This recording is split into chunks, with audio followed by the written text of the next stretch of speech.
Welcome back to my channel. সকালটা শুরু হলো এই চিংড়ি মাছগুলো ছাড়াতে, কারণ কেএমসির গাড়ি আসবে, ওয়েস্টেড পার্টগুলো ফেলতে হবে। এরপর একটু দোকানে এসেছিলাম এই ওষুধটা নিতে। এটা হচ্ছে ওই খাটে ঘুণ ধরে সেই ওষুধ। এরপর মা আজকে রান্না করলো আলু পটল চিংড়ি দিয়ে, আর করেছিল ডিমের অমলেট করে কারি, কিছুটা আমাকেও খাইয়ে দিল। এরপর স্নান করে চলে আসলাম, তারপরে আজকের পুজোটাও সেরে নিলাম। এরপর লাঞ্চ করে নিলাম সবাই, ডিমের কারি, আলু পটল চিংড়ি দিয়ে আর উচ্ছে ভাজা।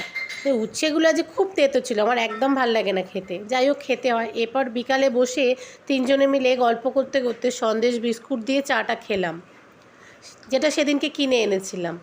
তারপর কিছুক্ষণ গল্প টল্প করে চলে আসলাম সন্ধ্যাবেলা একটু ঝালঝাল চাউমিন বানাতে, কারণ জ্বরের মুখ একটু ঝালঝাল খেতে ইচ্ছা করে।